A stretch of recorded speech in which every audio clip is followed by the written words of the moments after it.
of impact, I understand Parliament has to come back into the House, sit down before this implementation and removal of the implementation can take place. What are your thoughts on that? You see, that is law, and it needs to be done. The other part we don't agree with. If you're taking it to Parliament for Parliament to scale down, why would you do for 2 months? If you go through all that process of Parliament scaling down on a tax, and then you say in 2 months you are restoring it, you are better off probably not even doing it at all.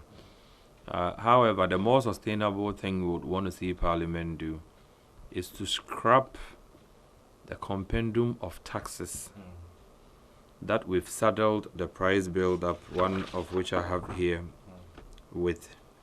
You have as many as 13 different tax items, and you wonder if at the time that government is making additional revenue from our crude exports, it wouldn't be a more prudent thing to ease down these taxes, because you inputted these taxes simply for revenue.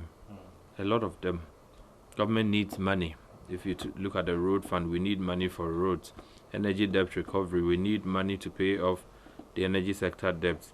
Stabilization and recovery, which you are removing. Special petroleum tax, which is a VAT on the price build-up. Primary distribution for bust. Bust margin also comes. Fuel market margin.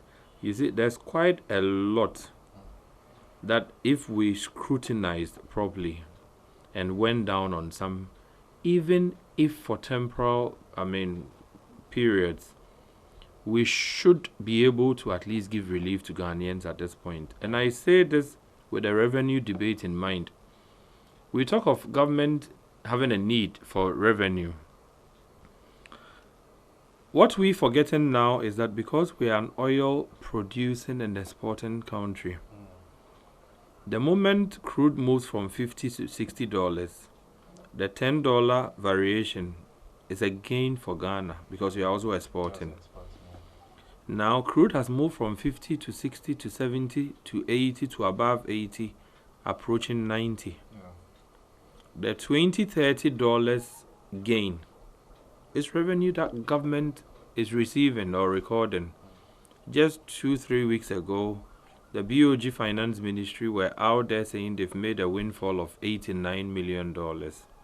In cedi equivalent, that's in excess of 500 million Ghana cedis. So if you took out some of these taxes, we should fetch you sometimes 200-300 million for the same period. The government has still made a gain, even on a bad situation where international market prices are inching up by the day. So those who argue that is for revenue and we can't do anything about it, it is that they are just not informed. If it is for revenue purposes, government is raking in excess of $89 million for a quarter due to the same price increments on the international market.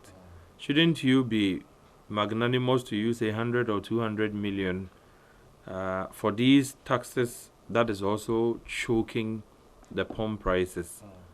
We think somebody has to manage the prices. Just throwing in stabilization and recovery of 14 pesos will not do the trick.